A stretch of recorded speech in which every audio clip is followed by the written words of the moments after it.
তোমাদের সামনে নতুন একটা রেসিপি নিয়ে হাজির হয়েছি, যেটার নাম হচ্ছে কাতলা পেঁয়াজ পোস্ত। রেসিপিটা পুরোটা দেখো, যদি তোমাদের ভালো লাগে তাহলে অবশ্যই আমাকে কমেন্ট করে জানাবে। এক্সকিউজ মি এভরিওয়ান, একটু সাবস্ক্রাইবটা করে দাও, একটু তাড়াতাড়ি করে দিও। আজকে আমার হেসেলে কাতলা পেঁয়াজ পোস্ত করার জন্য এখানে আমি 5 পিস মতো কাতলা মাছ নিয়েছি পেঁয়াজ এরকম করে খোসাগুলো ছাড়িয়ে নিয়েছি, ডুমু করে নিয়েছি একটা টমেটো, আর নিয়েছি কাঁচা পাকা লঙ্কা, আর যেই মেন আইটেম সেটা হচ্ছে পোস্ত। প্রথমে এই যে মাছকে আমি লবণ আর হলুদ দিয়ে মেখে নেব। তার জন্যে দিয়ে দেব লবণ অল্প করে আর হলুদ গুঁড়ো, এর মধ্যে একটু লঙ্কা গুঁড়ো দেওয়া যেতে পারে, তাহলে মাছের মধ্যে লঙ্কা গুঁড়োটা ঢুকলে ভালোই হবে খেতে। একটু লঙ্কা গুঁড়ো দিয়ে দিচ্ছি, দিয়ে সব কিছু সুন্দর করে এখন মেখে নেব। চাইলে এর মধ্যে একটু সর্ষের তেলও দেওয়া যায়। ব্যাস মাখা হয়ে গেছে।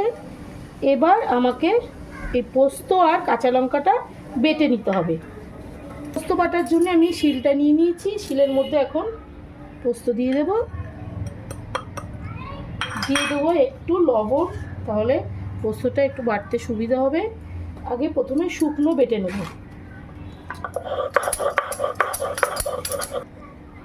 এবার দিয়ে দেবো জল, শুকনো গুঁড়ো করে নিয়েছি, বাটতে সুবিধা হবে। জল দিয়ে সুন্দর করে এখন বেটে নেব। পোস্ত বাটা হয়ে গেছে, এবার লঙ্কা বাটবো।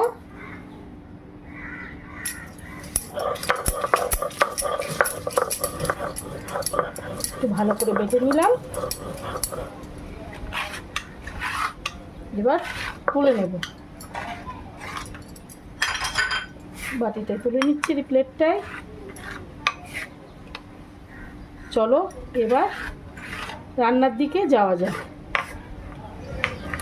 কড়াইতে প্রথমে আমি সর্ষের তেল দিয়ে দেব।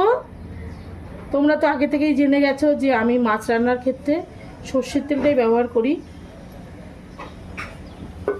তেলের মধ্যে দিয়ে দেবো একটু লবণ, কিন্তু লবণটা খুঁজে পাচ্ছি না। লবণ কোথায় গেল? এই যে লবণ চলে এসছে, দিয়ে দিলাম একটু লবণ, তাহলে মাছ লেগে যাবে না। ননস্টিক কড়ায় তবুও একটু লবণ দিলে মাছটা ভাজা ভালো হয়, আর মাছের মধ্যে লবণ ঢুকেও যায়। ব্যাস ভালো করে একটু মিশিয়ে নিলাম। আজকে আমার রান্নাটা আর লবণ দেবো না, কারণ মশলার মধ্যে লবণ দিয়ে বেটেছি আর এখানেও লবণ দিয়ে দিয়েছি। চলো একটা একটা করে মাছ আমি ছেড়ে দিচ্ছি। রান্নাটা ভালো করে দেখো, তোমাদের খুব ভালো লাগবে।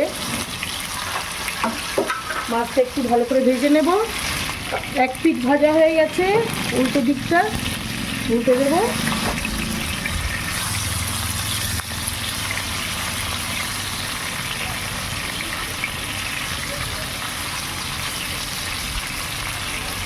এবার ভাজা মাছগুলোকে তুলে নেব।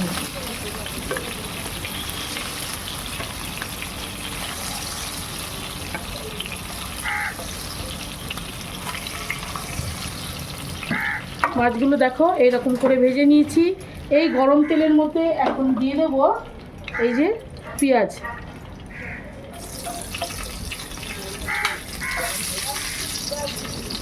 এখানে পেঁয়াজ বেশি ভাজা যাবে না, একটু হালকা ভাজতে হবে, নরম নরম রাখতে হবে পেঁয়াজগুলোকে।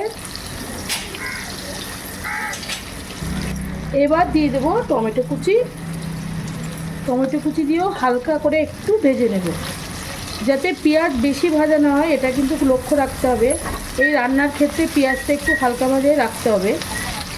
দেখো একটু এপিট করে নিলাম। এখনই আমি দিয়ে দেবো পোস্ত আর কাঁচা লঙ্কা বাটা। বেশি ভাজার দরকার নেই, পেঁয়াজটা তোমাদের তো বলেই দিলাম। দিয়ে পোস্তটা একটু ভালো করে মশলা মেশাতে হবে পেঁয়াজের সাথে। দিয়ে দিচ্ছি এই মশলার প্লেটটা ধোয়া জল। বন্ধুরা বলো তো এর মধ্যে আমি কি দিতে ভুলে গেছি? তোমরা কি দেখে বলতে পারবে? চলো, তোমরা মনে হচ্ছে বলতেই পারবে না। আমি বলে দিচ্ছি এর মধ্যে এই দেখো টক দই দেওয়া বাকি আছে, এটা তোমাদের দেখাতে ভুলে গেছি, তাই জন্যে এখন দিয়ে দিলাম টক দইটা। টক দই দিলে কিন্তু খুবই টেস্ট হবে। ওটা কেচে দিলাম,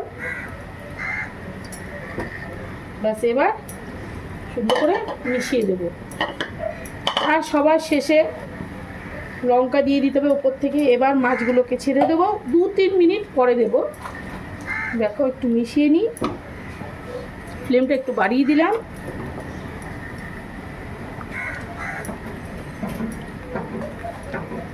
নাও এবার মাছগুলো ছেড়ে দিচ্ছি, একে একে ছেড়ে দিলাম, দিয়ে ঢাকনাটা বন্ধ করে দেব। তার আগে এর মধ্যে লঙ্কাটাও দিয়ে দেব, তাহলেই কিন্তু আমার রান্নাটা রেডি হয়ে যাবে। খুবই কম সময় একটা ইজি রেসিপি, দেখে তোমাদের নিশ্চয়ই ভালো লাগলো। এবার লঙ্কাটা দিয়ে দিলাম কাঁচা লঙ্কা, দিয়ে একটু মিশিয়ে দিয়ে ঢাকনা বন্ধ করে দেব।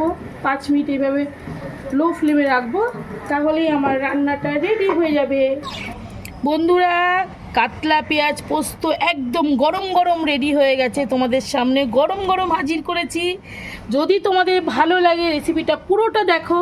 যদি তোমাদের ভালো লাগে তাহলে কি করবে, লাইক করবে, শেয়ার করবে, আর অবশ্যই অবশ্যই কমেন্ট আর সাবস্ক্রাইব করবে, তা না হলে নতুন ভিডিও তোমরা দেখতে পারবে না। আর এই ভিডিওটা কিন্তু অবশ্যই পুরোটা দেখো। টাটা।